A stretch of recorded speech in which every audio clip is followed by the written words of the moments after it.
Hello everyone, आप सभी का फिर से स्वागत है हमारी वेब डेव विद जावास्क्रिप्ट की सीरीज़ में। और आज की वीडियो में हम बेसिकली नोड के फीचर्स को एक्सप्लेन करने वाले हैं। नोड जेएस में एक चीज़ होती है जिसे हम कहते हैं स्ट्रीमिंग, राइट। तो आज की वीडियो पूरी की पूरी स्ट्रीमिंग पे बेस्ड होने वाली है कि किस तरीके से हम नोड जेएस में स्ट्रीमिंग कर सकते हैं। अब सीधी सी चीज़ है, अगर मैं आपको स्ट्रीमिंग एक्सप्लेन करूँ, राइट, आप स्ट्रीमिंग से क्या समझते हैं। आप हम ये ओपन बोर्ड पे आ चुके हैं और यहाँ पे मैं आप लिख देता हूँ कि आज हम क्या एक्सप्लोर करने वाले हैं, streams in node JS. Streams in node JS, हमारा प्यारा नोड जेएस, ठीक है। तो अब नोड जेएस में किस तरीके से हम क्या कर सकते हैं, स्ट्रीम्स क्रिएट कर सकते हैं। अब सबसे पहले मैं आपको समझा दूँ कि स्ट्रीम्स क्या होती हैं, ठीक है। तो स्ट्रीम समझाने के लिए मेरे पास सबसे इजी एग्जांपल, सबसे पहले एग्जांपल देखते हैं, फिर आपको ऐसे ही क्लासिकल डेफिनेशन दे दूंगा। तो यहाँ मैं चलता हूँ हमारे यूट्यूब पे, और यूट्यूब पे जाके हमारे पास पिप कोडिंग का ये चैनल है, ये मैं बंद करता हूँ, डॉक्यूमेंटेशंस पढ़ रहा था मैं।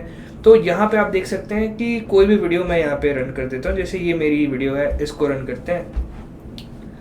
और यहाँ पे आप देख सकते हैं वीडियो रन हो रही है, इसको मैं शुरू से रन करता हूँ। आप देख पाएंगे कि यहाँ धीरे धीरे से ना ये कुछ लोड हो रहा है डेटा, राइट, ये डेटा लोड हो रहा है। इसका मतलब क्या हुआ कि जैसे पुराना ज़माना आप सोचिए, पुराने ज़माने में आपको क्या करना पड़ता था कि अगर आपको कोई वीडियो देखनी है तो आप क्या करते थे, पहले जाते थे, उस वीडियो को पूरा डाउनलोड करना पड़ता था, या कोई सॉन्ग सुनना है तो उसको पूरा डाउनलोड करना पड़ता था, उसके बाद कहीं जा कर के हम उस सॉन्ग या उस वीडियो को सुन या देख पाते थे। लेकिन अब क्या है, यूट्यूब में, या अगर आप बोलिए कि स्ट्रीमिंग पार्टनर्स जो है हमारे, कौन कौन से, नेटफ्लिक्स, अमेजॉन प्राइम, हॉटस्टार वगैरह जो भी है, वहाँ पर आप लाइव मैचेस, लाइव मूवीज़ किस तरीके से देख पाते हैं, लाइव मूवीज़ तो नहीं, मूवीज़ बेसिकली, ठीक है, मूवीज़ किस तरीके से देख पाते हैं, उनको स्ट्रीम कर करके। अब स्ट्रीमिंग का मतलब यहाँ पर आप समझिए कि स्ट्रीमिंग का मतलब क्या हुआ, राइट। तो जैसे क्या होता था कि पुराने ज़माने में हमारे पास क्या होता था कि बेसिकली हमें जो हमारा कंटेंट है, जो भी हमको देखना है, सुनना है, वो डाउनलोड करना पड़ता था,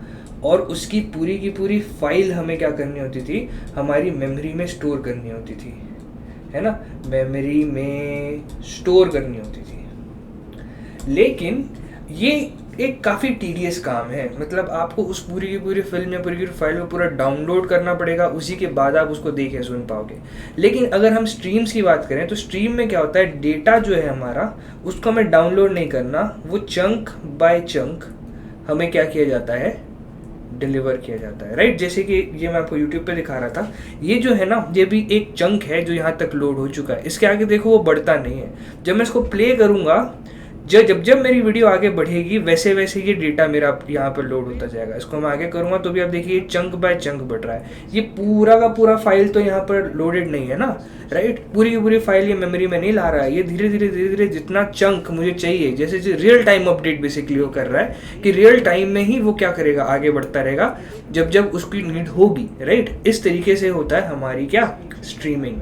अब यही स्ट्रीमिंग हम किस तरीके से नोड.जेएस में परफॉर्म कर सकते हैं, ये हमें देखना है। और अब हम देखेंगे कि कैसे स्ट्रीमिंग जो है वो हमारी नोड.जेएस में होती है। तो चलिए कोड एडिटर पे चलते हैं और मैं आपको दिखाता हूँ कि किस तरीके से हम ये स्ट्रीम्स बेसिकली कोड में इम्प्लीमेंट कर सकते हैं। उससे पहले एक चीज़ मैं बता दूँ आपको कि हमारे पास नोड.जेएस में, नोड.जेएस की स्ट्रीम्स जो हैं वो 4 तरीके की स्ट्रीम हमारे पास है, ठीक है। पहली स्ट्रीम जो है वो है हमारी रीडेबल, READ, रीडेबल, ठीक है। और हमारे पास है राइटेबल, हमारे पास है डुप्लेक्स, और हमारे पास है ट्रांसफॉर्म। ये 4 चीज़ें हमारे पास होती है कहाँ पे, नोड.जेएस की स्ट्रीम्स। अब रीडेबल नाम से ही पता चल रहा है कि अगर हमें कहीं किसी सोर्स से क्या करना है, डेटा को रीड करना है, रीड डेटा फ्रॉम सोर्स,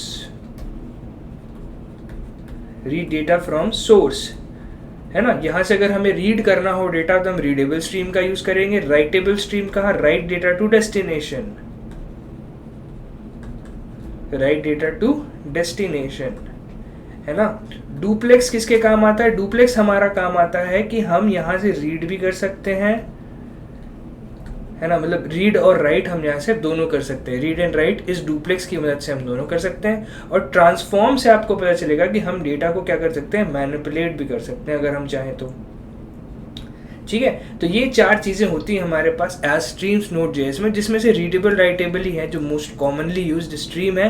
हम इसी के अराउंड बेसिकली स्ट्रीम्स को समझने की कोशिश करेंगे। तो चलिए देखते हैं कि स्ट्रीम्स होते क्या है। तो मैं अब सीधा हमारे कोडेड पे चलता हूँ और वापस आता हूँ। तो अब हम सबसे पहले देखने वाले हैं कि हम किस तरीके से रीड स्ट्रीम का यूज़ करके हमारी किसी फाइल को रीड कर सकते थे। 2 फाइलें मैंने यहाँ पे बनाई हुई थी, इनको मैं पहले यहाँ से कर देता हूँ डिलीट। तो ये abc.txt या output.txt ये मैंने कर दी डिलीट।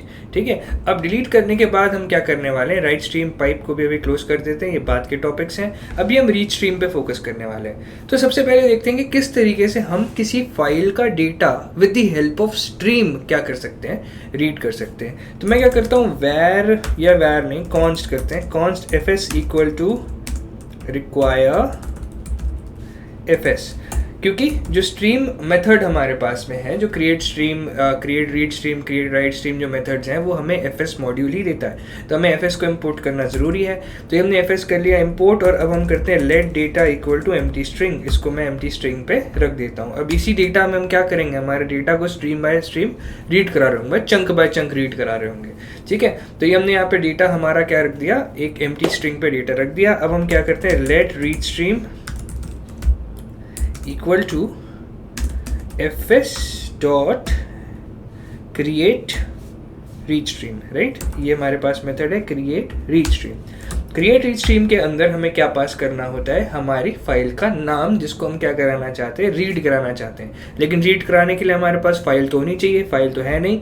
तो यहाँ पर एक फाइल क्रिएट कर लेते हैं, उसका नाम मैं रख देता हूँ abc.txt या input.txt सिंपली, है ना, input.txt। ये हमारा भाई इनपुट फाइल है, इसको हमें रीड करना है। और यहाँ पे मैं पास कर देता हूँ input.txt।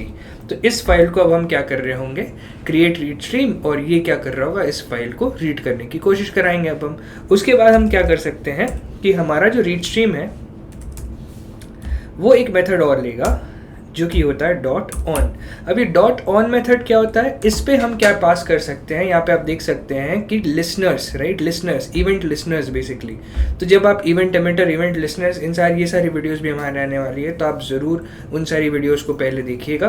तो जब आप वो देखेंगे तो आपको बहुत आसानी से समझ में आ जाएगा कि यहाँ पे हो क्या रहा है। लेकिन मैं बता दूँ कि रीड स्ट्रीम डॉट ऑन में क्या है, हम एक इवेंट पास करने वाले हैं जिसका नाम है डेटा। ये डेटा इवेंट हमें मिलता है कहाँ से, हमारी स्ट्रीम, हमारा fs मॉड्यूल से, बेसिकली जो हम स्ट्रीम यूज़ कर रहे हैं वहाँ से। ठीक है, इस इवेंट, ये इवेंट क्या करता है, ये इवेंट ये करता है कि जो भी फाइल हमने पास की होती है उसके डेटा की एंट्री पॉइंट ये शुरू कर देता है। एंट्री पॉइंट का मतलब उस डेटा को रीड करने लगता है। ठीक है, 1 by 1 chunk by chunk data आता रहता है, और ये डेटा इवेंट के कारण ही हम उसको क्या कर पाते हैं, रीड कर पाते हैं बेसिकली। और ये लेता है फंक्शन, यहाँ पे मैं पास कर देता हूँ जो भी डेटा आएगा एज चंक, राइट। और इस फंक्शन को हम ओपन करते हैं, और यहाँ पे मैं कॉमा लगाना भूल गया, कॉमा फंक्शन चंक, और मैं क्या करूँगा, मेरा जो डेटा वेरिएबल है, राइट, इसको मैं कंटेंट कर देता हूँ, चलिए, ताकि कंफ्यूजन ना हो।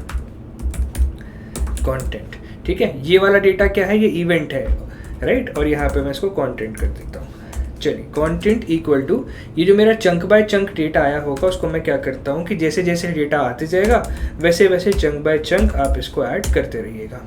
तो लीजिए, जो भी डेटा आया होगा चंक बाय चंक वो मेरा इस कंटेंट में क्या होता जाएगा, ऐड होता जाएगा। ठीक है, तो इस तरीके से हमारा ये फंक्शन हो गया।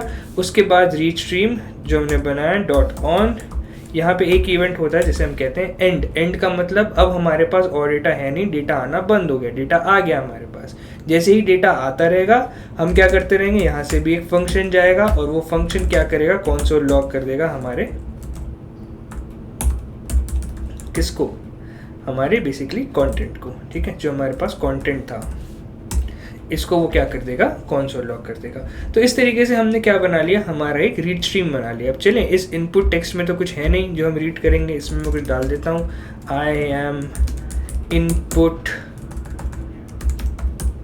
फाइल, ऐसा कुछ लिख देते हैं, और इसको कॉपी करके थोड़ा बड़ा इसको बना देते हैं। तो let's just copy this and यहाँ पे इसको लगा लेते हैं, कुछ भी कॉपी कर देते हैं। तो ये फाइल आपकी बन गई एक रैंडम सी, और इसको अब हम रीड कराते हैं, रन करते हैं कोड। ये सब मैं पहले यहाँ से क्लियर करता हूँ। ये किया हमने रन कोड, और आप देख सकते हैं आपका फाइल जो है वो रीड हो चुका है।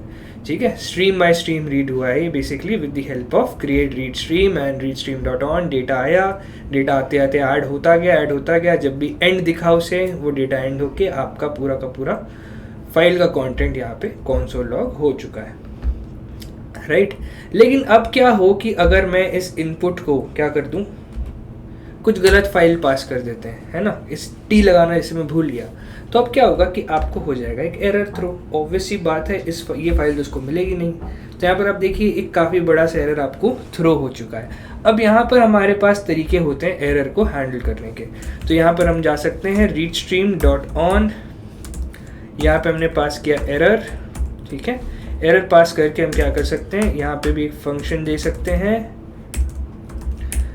फंक्शन और एरर, और इस एरर को अब हम हमारे कंसोल लॉग में दिखा सकते हैं। तो जो भी एरर आया होगा उसको आप इस तरीके से हैंडल कर सकते हैं। तो हमने किया रन कोड और आप देख सकते हैं आपका एरर जो है वो ऑब्जेक्ट पूरा का पूरा आ चुका है कि भाई ये एरर हमें मिला है, ठीक है। और इसको जब आप स्टैक करेंगे, बेसिकली एक चीज़ हम और यूज़ कर सकते हैं, एरर और स्टैक। अगर ये हम यूज़ करते हैं तो हमें बेसिकली जो मेन एरर है वही रिटर्न होगा कि अच्छा ये बस सिंपल सा हमारा एरर है कि भाई input.txt हमारे पास नहीं है, ठीक है। बेसिकली फाइल का नेम क्या था, इनपुट था। अब इसको इनपुट कर देता हूँ, उसको फिर रन करके देखते हैं।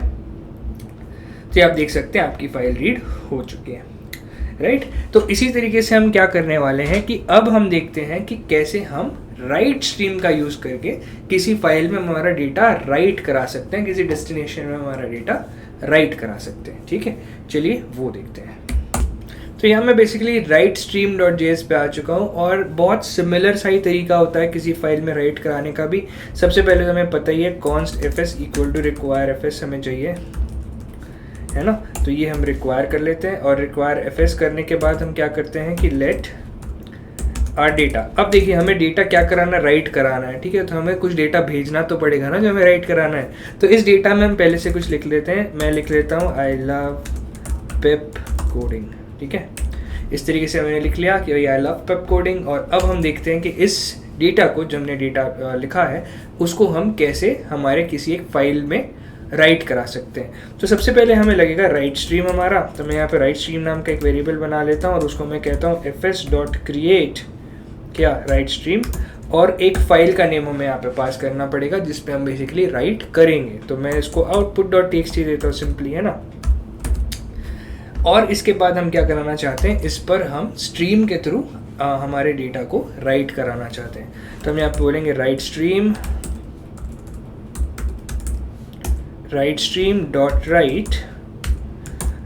डॉट राइट के बाद हमें क्या राइट करवाना है, बेसिकली हमें राइट कराना है इस राइट स्ट्रीम पे। देखिए इस राइट स्ट्रीम में आ रहा है हमारा output.txt और इस output.txt में हमें राइट करवाना है, इसलिए हमने राइट मेथड का यूज़ किया। और क्या राइट कराना है, हमारे डेटा को, ठीक है। एंड एज ऑप्शनल है ये, अगर आप चाहें तो आप इनकोडिंग्स भी यहाँ पे भेज सकते हैं। देखिए ASCII बेस इस तरीके से दे रहा है। तो हमारे पास तो सिंपली UTF स्ट्रिंग है, तो मैंने UTF-8 यहाँ पे भेज दिया। ये आप नहीं भी भेजेंगे तो कोई प्रॉब्लम नहीं है। तो right stream dot right data हमने उसका जो भी एक्सटेंशन था, क्या कहते हैं, इनकोडिंग बेसिकली, राइट, इनकोडिंग कहते हैं ना, इनकोडिंग थी वो भेज दी हमने। और इसके बाद हम क्या करते हैं कि right stream dot and, simple काम हमारा यहाँ पे ख़त्म हो जाता है। उसके बाद एक चीज़ मैं आपको और इंट्रोड्यूस करती हूँ यहाँ पे, आप इसको एक फिनिश कमांड भी दे सकते हैं। तो मैंने कहा right stream dot on finish, और फिनिश लेता है एक फंक्शन, और यहाँ पे आप कंसोल लॉग करा दीजिए। जैसे ही हमारा डेटा राइट हो चुका होगा, जैसे ही हमारी फाइल बन चुकी होगी, तो ये फिनिश इवेंट वहाँ पे चल जाता है कि भाई हाँ हमारा काम ख़त्म हो चुका है। और यहाँ पर आप लिख सकते हैं राइटिंग कंप्लीटेड। इस तरीके से हमने लिख दिया। और लिखने के बाद अब आप जाइए और यहाँ पे क्या कर दीजिए कि इस कोड को रन करके देखते हैं। तो output.txt और रन किया कोड, राइटिंग कंप्लीटेड। यहाँ पे आप देखिए output.txt नाम की एक फाइल बन चुकी है। इसको ओपन करते हैं, आई लव पेप कोडिंग। तो इस फाइल में हमने राइट करा दिया with the help of right stream, right. तो इस तरीके से रीड एंड राइट स्ट्रीम था। एक चीज़ हमें और देखनी है जो कि है pipe.js, राइट। हमें पाइप की बात करनी है, जो pipe.js फाइल बनाई है। यहाँ पे हम एक स्पेशल मेथड देखेंगे जिसका नाम है पाइप। पाइप का यूज़ करके आप क्या कर सकते हैं कि आपकी जो एक फाइल है वहाँ से आप डेटा ले करके उस डेटा को आप किसी दूसरे फाइल में एज एन इनपुट पास कर सकते हैं और उस फाइल में आप उसको राइट करा सकते हैं। तो वो देखते हैं वो हम किस तरीके से करेंगे।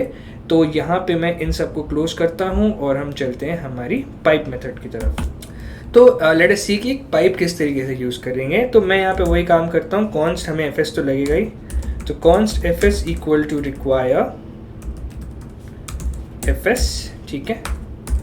Const fs equal to require fs, और उसके बाद हमें क्या करना है कि सबसे पहले हम हमारा रीड स्ट्रीम बना लेते हैं।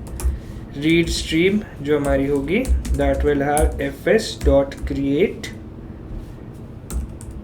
रीड स्ट्रीम, और यहाँ पे हम पास कर रहे होंगे क्या, रीड स्ट्रीम में क्या पास कर रहे होंगे, रीड हमें कहाँ से करना है, इनपुट डॉट टी से। सो इनपुट डॉट टी को मैं क्या करता हूँ, पहले एम्प्टी कर देता हूँ उसको, है ना। इसमें करके मैं क्या कर देता हूँ, आई लव पेप कोडिंग कर देते हैं इस पर, ठीक है। यहाँ पे ये भी कर देते हैं, थोड़ा एग्जैजरेट कर देते हैं इसको ठीक है, इमोशन है भाई, ठीक है। तो आई लव पेप कोडिंग किया, और आउटपुट में ये बेसिकली था, आउटपुट से मैं इसको अभी हटा देता हूँ, ठीक है, क्योंकि आउटपुट हमें खाली रखना है। हम क्या करने वाले हैं, बेसिकली यहाँ से इसको रीड करेंगे और इस पे जाके राइट करेंगे, ये काम हम करने वाले हैं। अभी देखिए दोनों फाइल्स आपकी, इस पे आपका कंटेंट है, ये आपका फाइल खाली है, ठीक है। तो पाइप कमांड का यूज़ करके हम बेसिकली कहाँ से रीड करना चाहते हैं, इनपुट डॉट टी से रीड करना चाहते हैं, ठीक है। तो हमने रीड स्ट्रीम बनाई और इनपुट डॉट टी से उसको रीड किया। सेकेंड चीज़ क्या करेंगे, लेट राइट स्ट्रीम, और राइट स्ट्रीम पे हम क्या करने वाले हैं कि उसको हम राइट करना चाहते हैं। तो fs dot right create right stream करना पड़ेगा, और क्रिएट राइट स्ट्रीम हमें कहाँ पे राइट कराना है, आउटपुट डॉट टी पे राइट कराना है। तो ये हमारा हो गया आउटपुट डॉट टी, ठीक है। इस तरीके से हमने दोनों फाइलों को यूज़ किया, और सिंपली क्या कर सकते हैं, यहाँ पे read stream dot pipe right stream, इतना ही अगर मैं पास कर दूं, और इस कोड को मैं क्या कर दूं, रन। ये कोड रन हो चुका है, मैंने इसे कंसोल वगैरह कुछ किया नहीं, इसलिए आपको दिखेगा नहीं, लेकिन जब आप इस आउटपुट डॉट टी पे जाके देखेंगे तो आप देखिए I love Pep coding output dot T में भी आ चुका है। ये इनपुट में था, इनपुट से हमने इसको रीड किया और इसको कहाँ पे कर दिया, पाइप के थ्रू आउटपुट में भेज दिया, आउटपुट में राइट करा दिया। तो इस तरीके से आप क्या कर सकते हैं, पाइप कमांड का भी यूज़ कर सकते हैं to take something from another file and write it to another file। इस तरीके से आप क्या कर सकते हैं, पाइप कमांड का भी यूज़ कर सकते हैं। तो this was all about our streams in Node.js। I hope आपको ये वीडियो पसंद आई होगी, आई होप आपको पता चला होगा कि कैसे आप स्ट्रीम्स को यूज़ कर सकते हैं Node.js में फाइलें रीड राइट करने के लिए, ठीक है। एंड आप करिए इसको और explore, play around with it, और समझते रहिए। वीडियो पसंद आई तो वीडियो को लाइक करिए, हमारे चैनल को सब्सक्राइब करिए, और देखते रहिए पेप कोडिंग। मिलते हैं नेक्स्ट वीडियो में एक और ऑसम टॉपिक के साथ। Thank you, bye bye.